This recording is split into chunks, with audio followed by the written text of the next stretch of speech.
Hare Nama eva kevalam Kalo nasteva nasteva nasteva gatiranyata.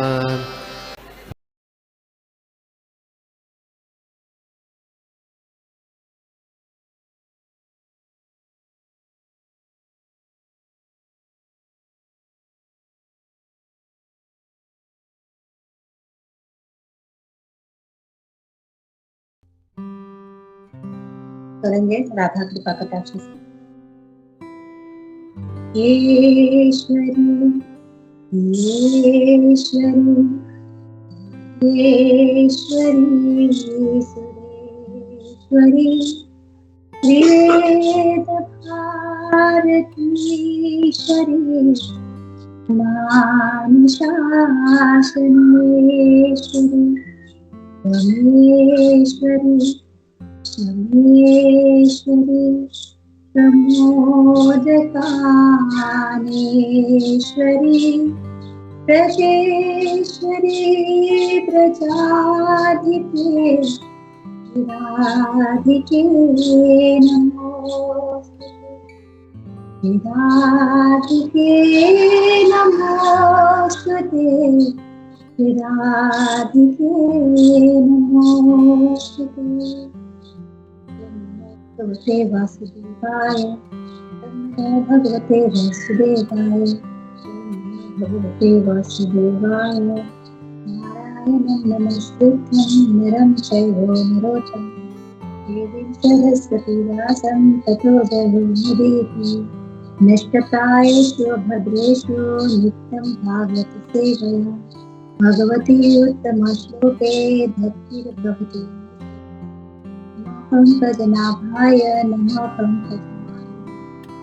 पंकजनेत्राय नमस्ते पंकजाय कृष्ण करुणा सिंधु दीनबंधु जगत्पते गोपेश गोपिकाकांत राधा कांत कांचन गौरांगी श्री राधे वृंदावनेश्वरी वृषभानुसुते देवी प्रणमामि हरिप्रिये विष्णुपादाय कृष्ण पृष्ठाय भूतले भक्ति वेदांत स्वामी इति नामिने नमस्ते सारस्वते देवे गौरवाणी प्रचारिणे निर्विशेष शून्यवादी पाश्चात्य देशकारिणे ज्ञानतिमिरान्धस्य ज्ञानाञ्जनशलाकया चक्षुरुन्मिलितं येन तस्मै श्रीगुरुवे नमः। जय श्री कृष्ण चैतन्य प्रभु नित्यानंद श्री अद्वैत गदाधर श्रीवासादि गौर भक्त हरे कृष्णा कृष्णा कृष्णा हरे हरे हरे राम राम राम हरे हरे। हरे कृष्णा। सभी वैष्णवों के चरणों में दंडवत प्रणाम। आज मुझे श्रीमद् भागवतम स्कंद 3 अध्याय 15 और श्लोक नंबर 25 की सेवा दी गई है। आप सबसे प्रार्थना करती हूँ कि मुझे आशीर्वाद दीजिए कि मैं इस सेवा को ठीक से कर सकूं। पहले श्लोक रिसाइट कर लेते हैं। यच्च व्रजन्ति निमिषाम्भे, फिर से कर लेते हैं।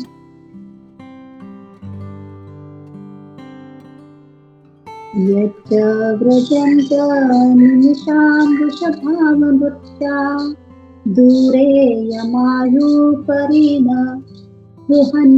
गृहणीयशीला कर्तुर्मिथसु यश कथानुराग वैक्लव्य बाष्प कलया पुलकी कृतांगा। अनुवाद और तात्पर्य श्रील प्रभुपाद द्वारा श्रील प्रभुपाद की जय। इसका अनुवाद कर लेंगे और लास्ट के 2 पैराग्राफ मुझे इसकी सेवा है तो उसको भी हम थोड़ा पढ़ लेंगे। अनुवाद। आनंद भाव में जिन व्यक्तियों के शारीरिक लक्षण परिवर्तित होते हैं और जो श्री भगवान की महिमा का श्रवण करने पर गहरी गहरी सांस लेने लगते हैं तथा प्रस्वेदित हो उठते हैं, वे भगवत धाम को जाते हैं। भले ही वे ध्यान तथा अन्य अनुष्ठानों की तनिक भी परवाह न करते हो। भगवत धाम भौतिक ब्रह्मांडों के ऊपर है और ब्रह्मा तथा अन्य देवतागण तब इसकी इच्छा करते हैं। लास्ट के 2 पैराग्राफ की मेरी सेवा है, तो उन पैराग्राफ को भी हम एक एक करके पढ़ के फिर उसके ऊपर हम चर्चा करेंगे। यहाँ यह ध्यान रखना होगा कि हमें 10 अपराधों से बचना होगा। पहला अपराध है उन लोगों की बुराई करना जो अपने जीवन में श्री भगवान की महिमा का प्रसार करने का प्रयास करते हैं। लोगों को परम पुरुष की महिमा समझने में शिक्षित किया जाना चाहिए। अतः जो भक्तगण श्री भगवान की महिमा का प्रचार करने में लगे रहते हैं, उनकी बुराई कभी भी नहीं करनी चाहिए। यह सबसे भारी अपराध है। इसके अतिरिक्त श्री विष्णु का पवित्र नाम सबसे अधिक शुभ मंगलमय नाम है और उनकी लीलाएं भी उनके पवित्र नाम से अभिन्न है। ऐसे अनेक मूर्ख हैं जो कहते हैं कि चाहे कोई हरे कृष्ण का कीर्तन करे, चाहे काली, दुर्गा या शिव के नामों का कीर्तन करे, क्योंकि ये सभी समान है। यदि कोई सोचता है कि पूर्ण पुरुषोत्तम भगवान का नाम तथा देवताओं के नाम एवं कार्यकलाप एक समान है, या यदि कोई व्यक्ति श्री विष्णु के पवित्र नाम को भौतिक ध्वनि मानता है, तो यह भी एक अपराध है। तीसरा अपराध है श्री भगवान का महिमा का प्रचार करने वाले गुरु को सामान्य मनुष्य समझना। चौथा अपराध है वैदिक ग्रंथों तथा पुराणों या अन्य दिव्य शास्त्रों को सामान्य ज्ञान की पुस्तकों के रूप में मानना। पांचवा अपराध है यह सोचना कि भक्तों ने श्री भगवान के पवित्र नाम को कृत्रिम महत्ता प्रदान की हुई है। असल तथ्य तो यह है कि श्री भगवान अपने नाम से अभिन्न है। सर्वोच्च आध्यात्मिक अनुभूति तो भगवान नाम का कीर्तन हरे कृष्ण कृष्ण कृष्ण हरे हरे, हरे राम राम राम हरे हरे है, जो इस युग के लिए संस्कृत है। छठा अपराध है श्री भगवान के पवित्र नाम पर किसी प्रकार की व्याख्या करना। सातवां अपराध है भगवान नाम के कीर्तन के बल पर पाप कर्म करना। यह ज्ञात है कि मनुष्य एकमात्र भगवान नाम का कीर्तन करने से समस्त पापों से मुक्त किया जा सकता है, किंतु इसलिए यदि कोई यह सोचे कि वह सभी तरह के पाप कर्म करने हेतु स्वतंत्र है, तो यह अपराध का लक्षण है। आठवां अपराध है हरे कृष्ण कीर्तन को अन्य आध्यात्मिक कार्यों तथा ध्यान, तपस्या या यज्ञ के समान मानना। इन्हें किसी भी स्तर पर समान नहीं बतलाया जा सकता। नौवां अपराध है ऐसे व्यक्तियों के समक्ष पवित्र नाम की महत्ता का गुणगान करना जिन्हें इसमें कोई रुचि न हो। 10वां अपराध है आध्यात्मिक अनुशीलन की प्रक्रिया को करते समय किसी वस्तु का स्वामी होने की भ्रांत धारणा के प्रति अनुरक्ति रखना या शरीर को आत्मा मानना। आगे वाला पैराग्राफ भी पढ़ लेते हैं।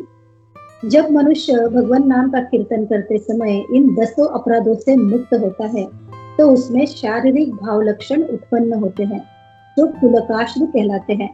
पुलक का अर्थ है सुख का लक्षण तथा अश्रु का अर्थ है आंखों में आंसू। जिस व्यक्ति ने पवित्र नाम का कीर्तन निरपराध भाव से किया हो, उसमें सुख तथा अश्रु के लक्षण प्रकट होने चाहिए। इस श्लोक में बतलाया गया है कि जिन लोगों ने श्री भगवान की महिमा के कीर्तन द्वारा सुख तथा अश्रु के लक्षण वास्तव में विकसित कर लिए हैं, वे भगवत धाम में प्रवेश करने के पात्र हैं। श्री चैतन्य चरितामृत में कहा गया है कि यदि हरे कृष्ण कीर्तन करते समय किसी पुरुष में ये लक्षण विकसित नहीं होते, तो समझना चाहिए कि अब भी वह अपराध पूर्ण है। इस संदर्भ में श्री चैतन्य चरितामृत में एक सुंदर उपचार का प्रस्ताव है। आदि लीला 8.31 में कहा गया है कि यदि कोई श्री चैतन्य महाप्रभु की शरण ग्रहण करता है और केवल भगवान नाम हरे कृष्ण का कीर्तन करता है, तो वह सारे अपराधों से मुक्त हो जाता है। हरे कृष्णा। बहुत ही सुंदर तात्पर्य प्रभुपाद इस श्लोक में बता रहे हैं। ये जब मैं पढ़ रही थी ना, तो ये सारा मुझे मेरे लिए ही लग रहा था कि क्या क्या बदलाव, क्या क्या सुधार मुझे अपने आप में करने चाहिए। और बहुत देर तक मैं इसको रिपीट पढ़ रही थी। जब तो उसको पढ़ा हुआ था, लेकिन हमारी मति कैसे है ना, मंद मति है मेरी, तो मैं इसको वो समझ पाने में मुझे बड़ी कठिनाई भी हो रही थी कि ये हमारे लिए है, हम इसको कैसे फॉलो कर रहे हैं। तो इस अध्याय के 12वें अध्याय से वैकुंठ का दर्शन यहाँ पे ब्रह्मा जी बता रहे हैं। कि कैसा है वैकुंठ का वातावरण, जहाँ पे हमें जाना है। हमें भक्तों को उसके लिए ही प्रशिक्षित कर रहे हैं प्रभुपाद जी, बता रहे हैं कि हमारा जो फ्यूचर प्लान है, जहाँ पे हमें जाना है, वहाँ का वातावरण कैसा है। तो इसी संदर्भ में अभी यहाँ पे ब्रह्मा जी बताते हैं कि एक भक्तों के अंदर कैसे लक्षण होने चाहिए, उसके गुण कैसे होने चाहिए। जैसे कि पहले अध्यायों में चर्चा हो चुकी है कि जो 26 गुण है भक्तों में, एक वैष्णव के, वो 26 गुण उसके अंदर वो होने चाहिए। तो ना छोटे छोटे हैं गुण, जैसे हम कहने के लिए तो लगता है कि अरे ये तो कर लेंगे, लेकिन जब रियल प्रैक्टिकल में आते हैं तो रियल प्रैक्टिकल में बहुत ही कैसा है, हमारा जो हमने श्रवण कीर्तन ये सब उस समय दांव पे लग जाता है कि हमारी कसौटी क्या है। तो ये जो 26 गुण यहाँ पे जो बताए गए थे, तो ये गुण श्रील प्रभुपाद में पाए जाते हैं। इस 26 के 26 गुण, सारे के सारे गुण ना, जितने वैष्णव के गुणों की यहाँ पे, मैं फिर से उनको रिपीट नहीं करूंगी, तो जितने गुणों की यहाँ पे चर्चा हुई थी, श्रील प्रभुपाद के अंदर ये वैष्णव के सारे गुण होने के कारण ही वो भगवत नाम का, शुद्ध भगवत नाम का प्रचार कर पाए, सारी पृथ्वी को भगवान नाम से आलोकित कर पाए। तो जो ये जो वैष्णवों के गुण है, उसमें से एक दो गुणों की यहाँ पे हम चर्चा करेंगे जो प्रभुपाद के अंदर है। तो वैष्णव हमेशा कैसा रहता है, वैष्णव हमेशा संतुष्ट रहता है, उसमें कभी भी ज्यादा की लालसा नहीं होती है। तो एक कथा प्रभुपाद कहते हैं कि अलवर थे, जो 11 अलवर है, उन अलवरों से, उनमें से एक अलवर थे, वो उनके कपड़े वो सारे पुराने कपड़े थे, और उन्होंने जो ब्लैंकेट ओढ़ के रखी थी वो भी फटी पुरानी थी। और वो क्या कर रहे थे, वो ब्लैंकेट को सुई धागा से सी रहे थे। और उसी समय वहां से शिव जी और पार्वती माता जा रही है। तो पार्वती माता शिव जी से कहती है कि देखिए ये कितना शुद्ध भक्त है, आप इसकी कोई सहायता कीजिए। तो शिव जी उनको समझाते हैं कि ये जो भक्त है ना, ये भक्तों को किसी चीज की जरूरत नहीं होती है, लेकिन माता तो माता है, उनको दया आ जाती है। तो कहती है कि आपका कर्तव्य है कि हम यहाँ से जा रहे हैं, हम देख भी रहे हैं और हम उसकी कोई सहायता नहीं करते, तो कृपा करके आप इसकी सहायता कीजिए। तो माता के कहने पे शिव जी जाते हैं उन अलवर के पास, और उन अलवर से कहते हैं उनको, वो अलवर भी जब शिव जी को देखते हैं, माता को देखते हैं, तो दंडवत करते हैं, प्रणाम करते हैं, और बड़ी प्रसन्नता से पूछते हैं कि यहाँ आने का कैसे प्रयास किया, क्या आपका यहाँ आने का क्या कारण है। तो फिर शिव जी कहते हैं नहीं, बस यहाँ से जा ही रहे थे तो देखा कि आपकी ये जो आप कार्य में मग्न है, तो हम आपसे बड़े प्रसन्न हैं आपकी भक्ति को देख के, तो आप जो चाहे वो है ना हमसे वरदान ले सकते हैं, पा सकते हैं। तो अलवर तो कहते हैं कि नहीं, मुझे तो कोई जरूरत नहीं है। तो शिव जी कहते हैं नहीं, फिर भी अभी हम लोग आए ही हैं, तो खाली हाथ कैसे जाएंगे, आपको कुछ तो देके ही जाएंगे, तो आप जो भी आप चाहते हैं तो कुछ मांग लीजिए, है ना, वरदान में मांग लीजिए।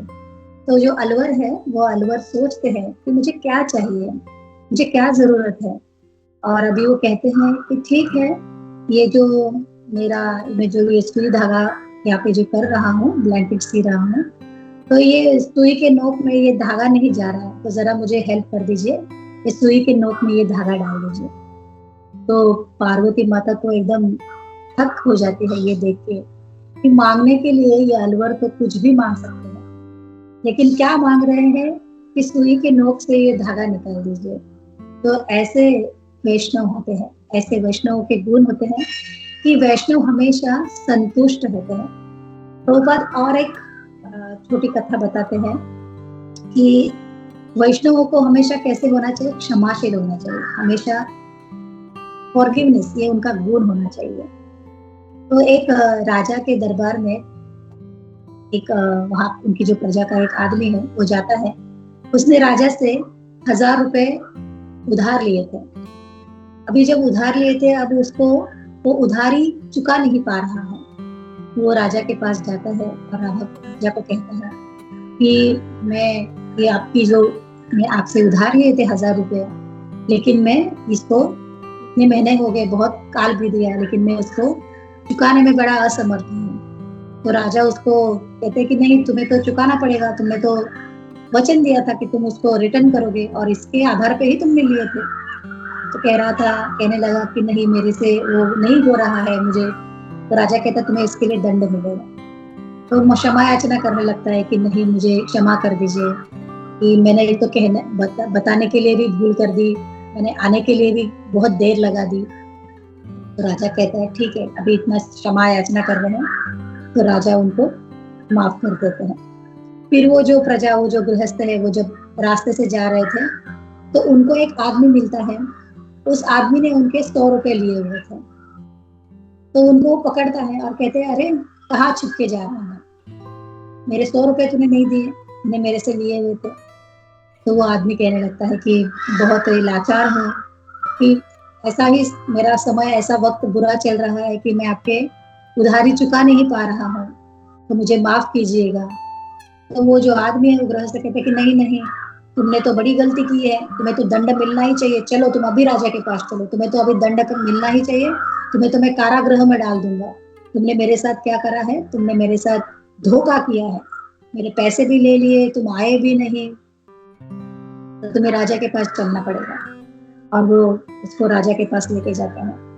तो राजा को कहते हैं कि देखो महाराज, इसने मेरे 100 रुपए लिए थे और मेरे 100 रुपए लेने के बावजूद भी इसने दिए नहीं और भाग रहा है इधर उधर। तो फिर राजा मुस्कुराने लगता है। राजा कहते हैं कि तुम्हारे 100 रुपए इसने लिए तो तुम इतने क्रोधित हुए, उसको दंड करने के लिए लेके आए, और मेरे से तो तुमने 1000 रुपए लिए थे, मेरे से 1000 रुपए लिए थे और मैंने तो तुम्हें क्षमा कर दिया। तो यहाँ पे प्रभुपाद बताते हैं कि भगवान भी हमारे लिए कितना कुछ कर रहा है। भगवान हमारे लिए ये जो हवा है, जो सूर्य की रोशनी है, वर्षा का पानी है, बिना किसी चार्ज के हमें भगवान सब कुछ दे रहे हैं और इसके लिए हम जरा भी कृतज्ञ नहीं है, हमें उसका कुछ भी मोल नहीं हो रहा है। तो भगवान हमारे ऊपर कृपा बरसाए जा रहे और हम क्या करते हैं, और हम कंप्लेन करते हैं, दूसरों से कंप्लेन कर रहे हैं, ये नहीं मिल रहा, वो नहीं मिल रहा। तो क्षमाशील है ना, हमें कभी भी कंप्लेन नहीं करनी चाहिए। हमें जो भी मिल रहा है या किसी ने हमारे साथ यदि बुरा भी हो रहा है तो क्या है, उसको मन ही मन में क्षमा कर देना चाहिए। तो ये वैष्णव के बहुत सारे ऐसे गुण हैं, लेकिन प्रभुपाद की जो एक लेक्चर था उसमें से ये मैंने सुने थे, जो मैंने आपके साथ शेयर किया है। तो आगे कह रहे हैं कि वैष्णव अपराध के बारे में बता रहे हैं प्रभुपाद। ये भक्ति के मार्ग में ना, ये प्रभुपाद कहते हैं कि भक्ति का मार्ग ना बहुत सरल है, इतना सरल है ना कि ऐसा एक कारपेट बिछा हुआ है और उस कारपेट पे आप दौड़ सकते हैं, ऐसा भक्ति का मार्ग है। लेकिन क्या होता है कि जब हमारी साधना में गड़बड़ी हो जाए, जब हमारी साधना ठीक से ना हो,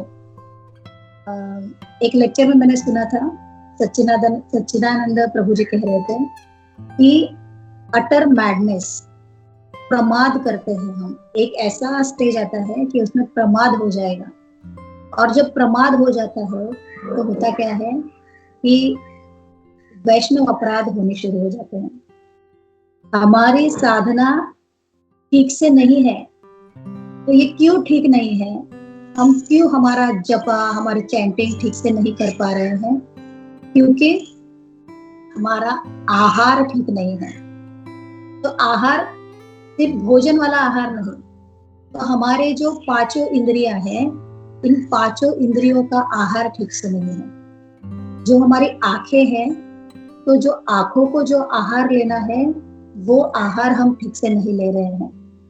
हमारे जो कान हैं, उनका जो आहार है, उसका श्रवण जो आहार है वो हम ठीक से नहीं कर रहे हैं। हमारी नासिका का आहार, वहां पे कहीं गड़बड़ी है।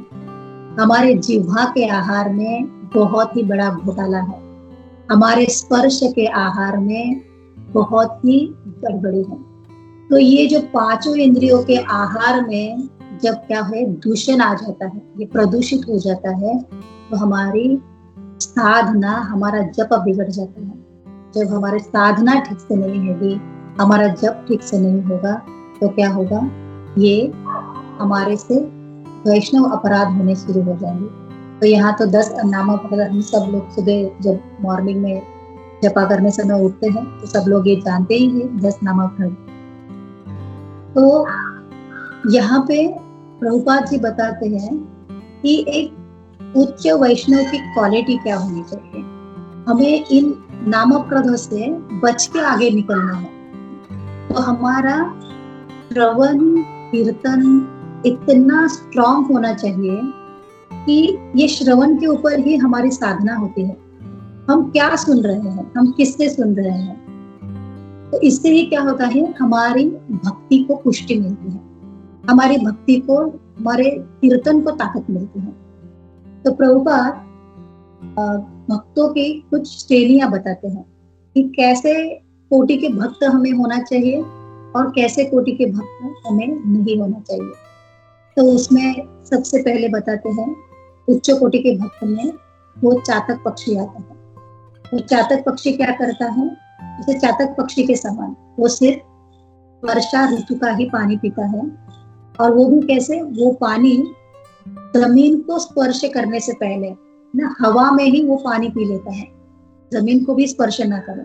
और वो वर्षा भी कौन सी है, तो स्वाति नक्षत्र में जो पहली वर्षा होती है उसी का पानी वो ग्रहण करता है, और उसके लिए वो साल भर वेट भी करता है। तो भक्त जो बहुत ही शुद्ध लेवल के भक्त है वो कैसे होते हैं, एक चातक पक्षी के जैसे होते हैं, जो सिर्फ और सिर्फ कृष्ण के ही बारे में सुनते हैं, जो सिर्फ और सिर्फ कृष्ण के बारे में ही बोलते हैं, जो सिर्फ कृष्ण को ही देते हैं, कृष्ण के सिवा कुछ भी नहीं, सिर्फ और सिर्फ कृष्ण।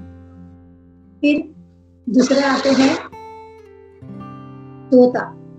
तोता क्या है, तोता क्या करता है, रटता रहता है ना, रटना है उसको कि जैसे सुना वैसे बोला।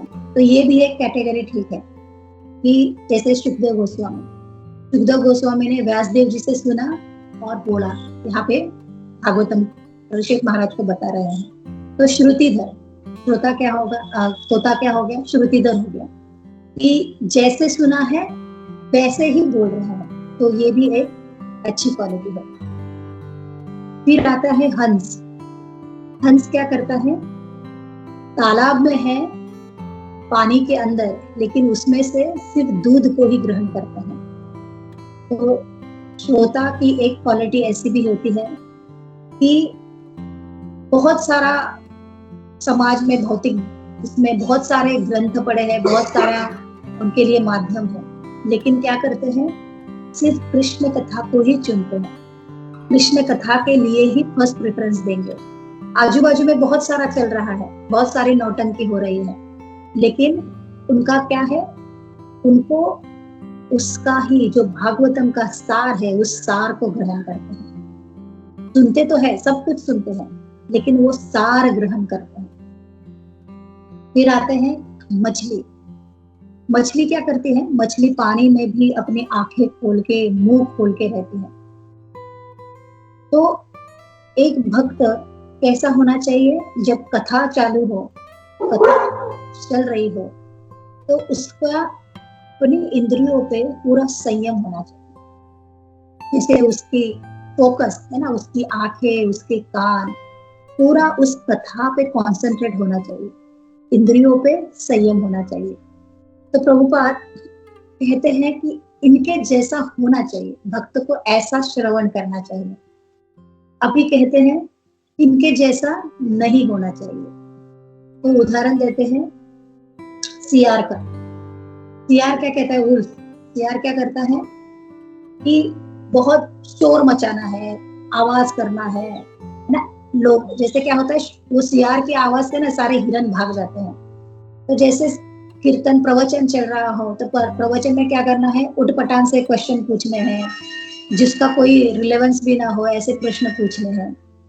और क्या करना है, लोगों को परेशान करके छोड़ना है, टाइम लोगों का बर्बाद करना है। तो ऐसे होते हैं कोई भक्त। फिर बताते हैं प्रभुपाद दूसरी कैटेगरी बैल की। क्या है, बैल क्या करता है, सब कुछ खा लेता है ना, जो मिले वो खा लेता है। तो ये भक्त क्या है, सब कुछ सुन लेते हैं, इसका सुनो उसका सुनो, ये बाबा का सुनो वो बाबा का सुनो, इस चैनल का सुनो उस चैनल का सुनो, सबका सुन लेते हैं, सबका सुनते हैं। और फिर क्या है, फिर उनको डिफरेंशिएट करना नहीं आता है कि क्या हमें कौन सा सही है कौन सा गलत है, डिफरेंशिएट नहीं कर पाते। और फिर क्या हो जाता है, उनको लगता है कि अरे मेरे में तो भाव लक्षण प्रकट हो रहे हैं, मुझे तो गोपियों जैसा भाव चाहिए, जो गोपियों वाला भाव बताएगा हमें उसके ही पास जाना चाहिए, हमें उससे ही ना राधा रानी का प्रेम मिलेगा। अपनी स्टेज को तो देखते नहीं है और उनको अभी राधा रानी का कृष्ण का प्रेम चाहिए, और फिर वहां पे भाग जाते हैं। तो अंदर जो गुण है वो गुणों को डेवलप नहीं किया जाता, अपने गुणों पे कार्य नहीं करते हैं। क्या है, ये बैल जैसे लोग सभी का सुनते रहते हैं, सारे माध्यमों से सुनते रहते हैं। फिर प्रभुपाद कहते हैं आगे वाले हैं जो है ऊंट का उदाहरण देते हैं। तो ऊंट क्या है, आम के पत्ते इतने रसीले होते हैं, इतने मीठे होते हैं, तो वो आम के पत्ते खाना पसंद नहीं करता ऊंट।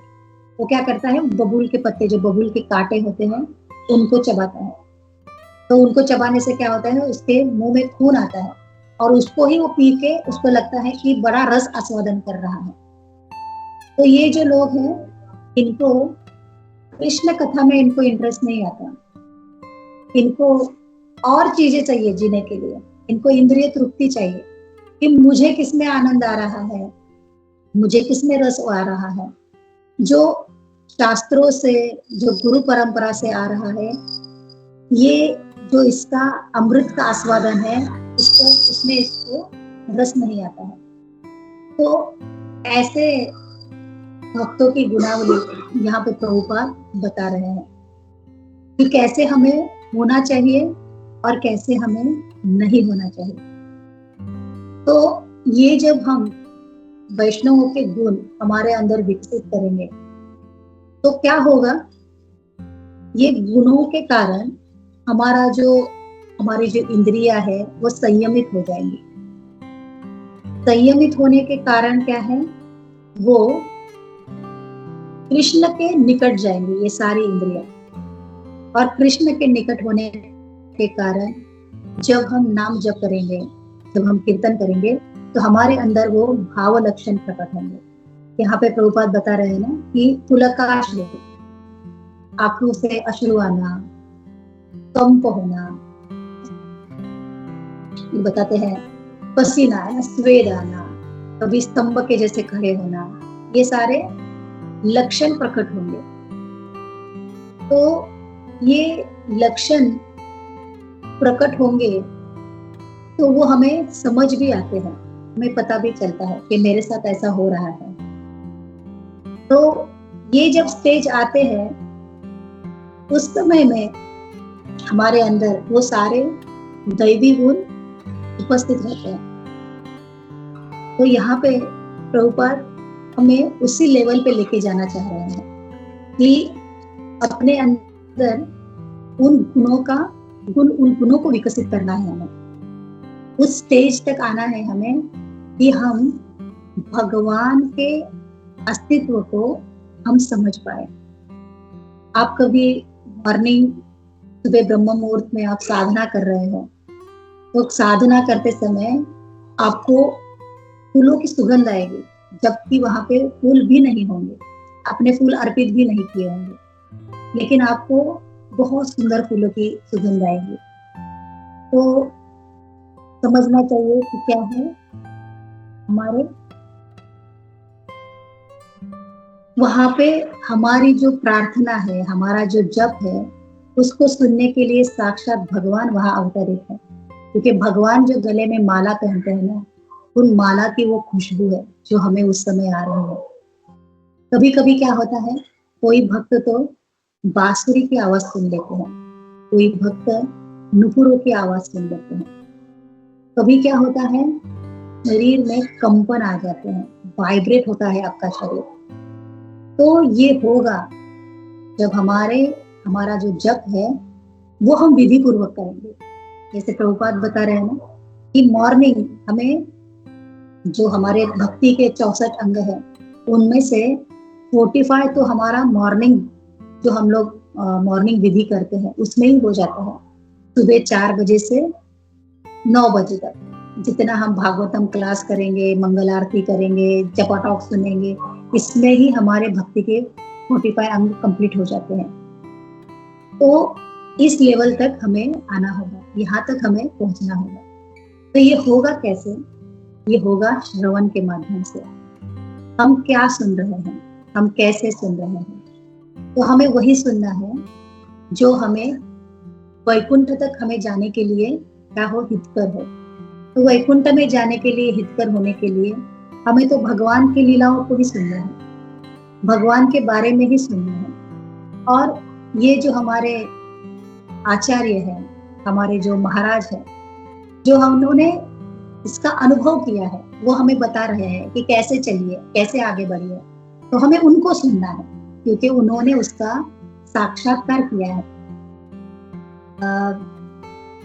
हरिदास ठाकुर एक बार उनको, जब हम सब जानते हैं उनको, जब 22 बाजारों में उनको जब कोड़ों से पीटा जा रहा था, तो उनको सब जगह से लेके जाया जा रहा था। तो वहाँ जो मुसलमान शासन था उसके कारागृह में बहुत सारे कैदी वहां पे अंदर थे कारागृह में। और अभी कैदियों को एक पता चल गया, एक भनक लगी कि अभी इस रास्ते से हरिदास ठाकुर जी अभी इस रास्ते से जाने वाले हैं। और वो कारागृह के जो खिड़कियां थी बहुत छोटी छोटी थी, ज्यादा बड़ी भी नहीं थी। तो वो सारे के सारे जो कैदी है ना, कोई नीचे से कोई ऊपर से, एक के ऊपर एक चढ़ के उन खिड़कियों से हरिदास ठाकुर को देखने के लिए एकदम तड़प रहे, एकदम तरस रहे, देखते जा रहे कि इनका दर्शन हो, कैसे भी इनका दर्शन हो। और जब वहां से हरिदास ठाकुर जी जब वहां से गुजरे तो सभी लोग उनके लिए जय हो जय हो जय हो करने लगे, जय जयकार करने लगे उनकी।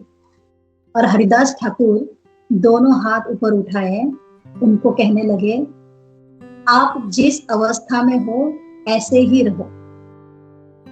कि सब लोग आश्चर्यचकित हो गए कि ये क्या बोल रहे हैं हरिदास ठाकुर, हम तो कारागृह में बंद हैं, हम क्या ऐसे ही रहे? ये कैसे इनका आशीर्वाद है कि जिस अवस्था में हो ऐसे ही रहे। तो अभी मैं आप लोगों से पूछती हूँ कि हरिदास ठाकुर जी ये आशीर्वाद दे रहे हैं या क्या कर रहे हैं, इसके पीछे क्या कारण हो सकता है? यदि आप कुछ अपने भी मत देना चाहेंगे तो आपका सबका स्वागत है। जब हरिदास ठाकुर उनको कह रहे हैं कि जिस अवस्था में हो वैसे ही रहे, आप क्या कहोगे? इसके पीछे क्या हो सकता है? ऐसे क्यों कह रहे हैं हरिदास ठाकुर?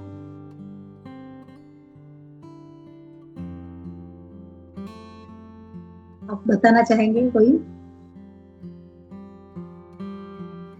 माता जी मैं बोलना चाहूँ, लेकिन पहले मैं दूसरे लोगों को चांस देना चाहता हूँ। स्पीक। माता, हरे कृष्णा माता जी, हरे कृष्णा। मुझे लगता है कि जो आनंद से, जो उत्साह से तुम लोग स्वागत कर रहे हो, ऐसे ही आनंदी रहो। ऐसा होगा। बहुत सुंदर माता जी। और ये भी है, हाँ बोलिए। और कौन बताना चाह रहे हैं? हरे कृष्णा, कोई नहीं बताना चाह रहा। माता जी, माता जी तो मुझे आप दोनों को तो पता है, आप दोनों को तो पता है।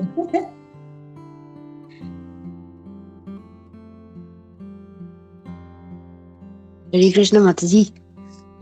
हरे कृष्ण माता जी।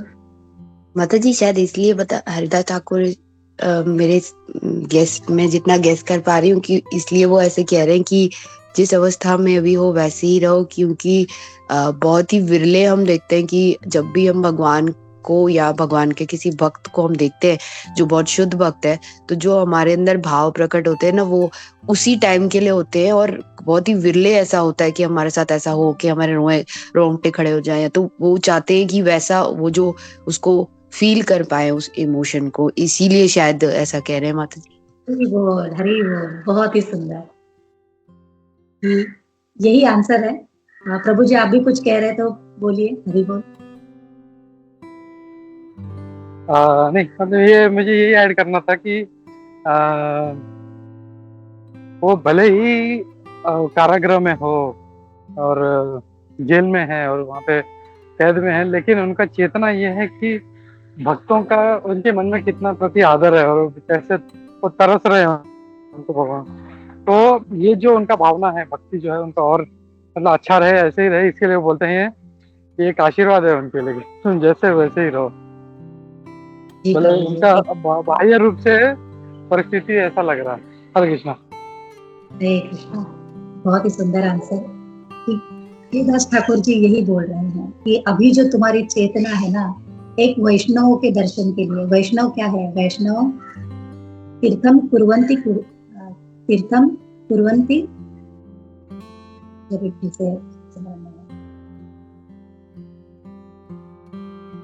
तो ये जो शुद्ध वैष्णव है ना, ये चलते फिरते तीर्थ है, ये चलते फिरते तीर्थ स्थान है। तीर्थ स्थान क्या है? तीर्थ स्थान जहाँ पे भगवान की लीलाएं होती है, जहाँ पे भगवान की कथाएं होती है, जहाँ पे भगवान साक्षात अवतरित हुए होते हैं। तो ये जो भागवत है, ये जो भक्त है, ये उस चलते फिरते तीर्थों के समान है। तो जब आप उनका दर्शन कर रहे हो तो उन वैष्णवों के दर्शन करने मात्र से भी आप शुद्ध हो जाते हो, आपके अंदर वो भगवत भक्ति आ जाती है। इतने ये वैष्णव दूसरे को दर्शन देके भी पवित्र कर देते हैं। तो हरिदास ठाकुर जी कह रहे हैं यहाँ पे कि ऐसी ही अवस्था में रहो, ऐसे ही लालायित रहो कि तुम दर्शन करने चाहते हो एक भगवत भक्त के, एक वैष्णव के दर्शन करना चाहते हो। ये लालसा मन में रखो, उसके लिए हमेशा आतुर रहो। जितना तुमने प्रयास किया है कि अभी यहाँ से जाएंगे हरिदास ठाकुर जी उनके दर्शन करने हैं, दर्शन करने हैं, ऐसे ही हमें लालायित होना चाहिए।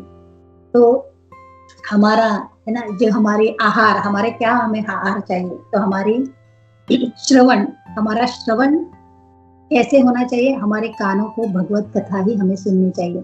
तो भक्ति रसामृत सिंधु में एक कथा आती है, छोटी सी कथा है कि एक नववधू उस गांव में आती है, नई नवेली वधू है, अभी नई वधू आई है वहां पे। तो उसके मन में इच्छा है कि मुझे कृष्ण को देखने को मिलेगा, मुझे कृष्ण को देखना है। ये सुना तो बहुत है कृष्ण के बारे में, कृष्ण ऐसे दिखते हैं, ऐसे चलते हैं, ऐसे हंसते हैं, और मुझे आज उनको देखने को मिलेगा। और वो बहुत ही अच्छे से सज धज के बैठी है क्योंकि आज कृष्ण को देखने को मिलेगा। और उसकी जो सास है घर पे, अभी वो सास भी, उसको भी पता है कि अभी कृष्ण को अभी कृष्ण यहाँ से गोचारण के लिए जाने वाले हैं, तो वो सास भी रेडी हो रही है, सारे गोपी आए हैं ये। तो अभी जब जाने का समय होता है तो वो सास को, उसकी पड़ोस वाली जो सास है, वो औरत है, वो कहती है, गोपी है, वो कहती है कि देखो तुम्हारी ना अभी नई नवेली बहू आई है घर पे, वो कृष्ण के जरा भी दर्शन नहीं करवाना इसको ना, नहीं तो क्या होगा, ये तो पूरी पागल हो जाएगी, ये तो पूरी अपनी घर गृहस्थी भूल ही जाएगी। और कृष्ण कैसा है ना, कृष्ण सबको आकर्षित कर लेता है, तो तुम्हारी बहू को भी आकर्षित कर लेगा, एक तो वो अभी अभी नई नई ब्याह के आई है।